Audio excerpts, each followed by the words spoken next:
Olá pessoal, na aula de hoje a gente vai falar sobre os carboidratos. Os carboidratos também têm outros nomes, eles são conhecidos como glicídios ou açúcares. Os carboidratos são constituídos majoritariamente de carbono, hidrogênio e oxigênio. Então se você vê uma molécula que tem muito desses átomos, geralmente pode ser um carboidrato. O carboidrato ele é a principal fonte de energia dos organismos vivos. A gente não pode esquecer disso. E ele está presente, como vocês podem ver aqui na imagem, em diversos tipos de cereais, bolos, batatas e etc. Os carboidratos eles são divididos de acordo com o seu tamanho, isso é muito importante também.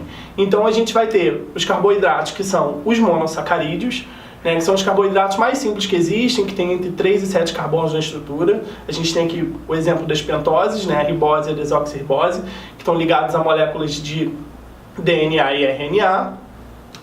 A gente tem os oligosacarídeos, que são carboidratos que estão até em 12 porções de monossacarídeos. Quando você tem dois carboidratos ligados, você tem o chamado disacarídeo. Como vocês podem ver na imagem, a gente tem exemplo aí da maltose e da lactose, por exemplo.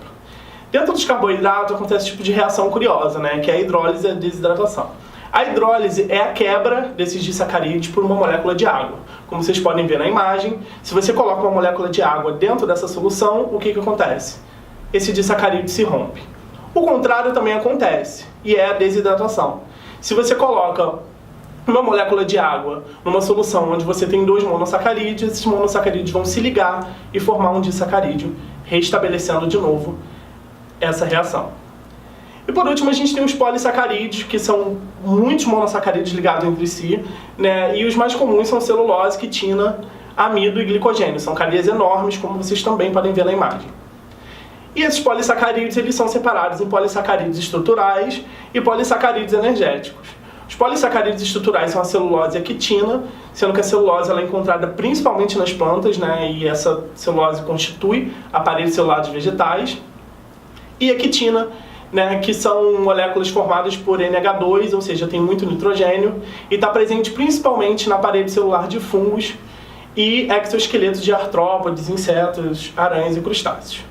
A gente tem os polissacarídeos energéticos, que é o amido e o glicogênio, e o amido ele é encontrado principalmente nas plantas, ele tem uma função de reserva nesses vegetais, e o glicogênio ele é encontrado nos fungos e animais, tendo uma função também aí muito grande de reserva e de estoque desse tipo de polissacarídeo para uma situação posterior em que o organismo precisa de energia. Pessoal, essa foi a aula de hoje. Estudem, polissacarídeos costuma cair bastante no Enem, principalmente, e boa sorte!